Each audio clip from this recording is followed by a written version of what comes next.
Salut à toi l'ami, je suis heureux de te retrouver dans cette nouvelle vidéo pour te parler de l'Angleterre et de ses coutumes. Vous êtes prêts? C'est parti!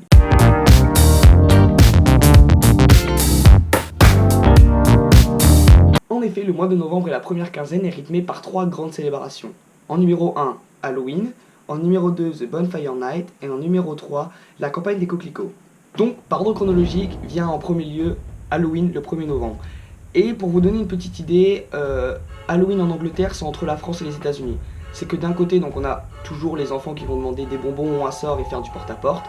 Et il y a dans certaines grandes villes, donc par exemple Londres, Manchester ou d'autres grandes villes d'Angleterre, là il y a vraiment des manifestations et un peu des parades ou des défilés comme il peut y avoir dans les grandes villes aux États-Unis. Mais ça s'arrête là, c'est pas une fête qui est vraiment ultra importante en Angleterre.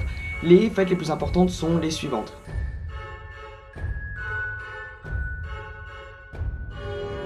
En effet, le Bonfire Night est une fête qui vient le 5 novembre et qui est une fête ultra importante en Angleterre. C'est-à-dire qu'elle est fêtée que là-bas, mais par contre elle est vraiment instaurée dans les mœurs anglais. Donc pour vous donner une idée, le Bonfire Night ou le Guy Fawkes Night, c'est une fête qui est célébrée le 5 novembre depuis le XVIIe siècle en commémoration de la conspiration des poudres.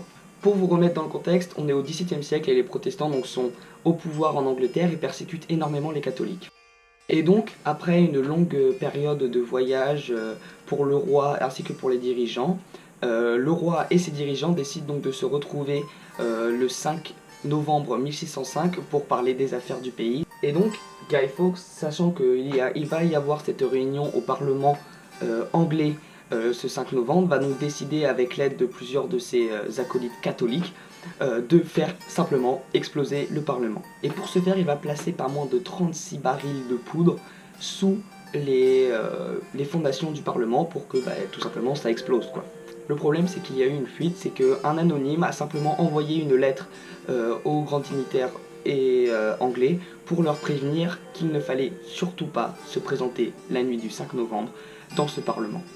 Et cette lettre ne sera pas du tout prise à la légère, puisque entre le 4 et le 5, beaucoup de recherches seront entreprises pour trouver pourquoi cette lettre a été envoyée, et donc des soldats trouveront finalement Guy Fawkes ainsi que ses complices placer les barils en dessous du Parlement anglais.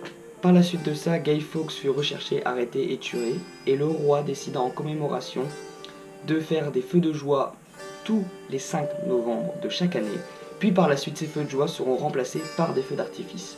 Et pour le petit fun fact, le masque des Anonymous est en fait simplement la représentation de la tête de Guy Fawkes. La troisième célébration dont je vais vous parler se passe entre fin octobre et le 11 novembre et donc s'appelle la campagne des coquelicots.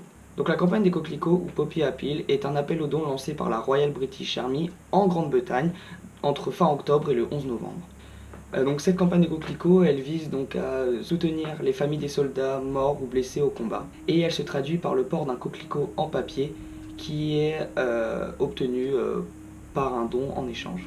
Cette idée découle d'un poème qui a été écrit en 1915 par un lieutenant anglais John McGrave qui a donc vécu la bataille d'Ypres et qui a écrit un poème qui se nomme In Flanders Field. Le coquelicot a été choisi parce que c'est la seule fleur qui poussait dans la baie de la Somme et dans les Flandres, mais aussi parce qu'elle représente la couleur rouge qui est la couleur du sang et des sacrifices qui se sont passés durant la Première Guerre mondiale. Cette tradition a donc été inventée par Maïna Michael et donc elle se traduit par le port donc de ce coquelicot de fin octobre au 11 novembre. Et ce coquelicot est aussi porté par les grandes célébrités anglaises telles que la reine ou encore des acteurs, des stars, des chanteurs et autres people anglais. Voilà, c'est déjà terminé. Si cette vidéo t'a plu, n'hésite pas à la liker et à me joindre sur Instagram ThibautUK.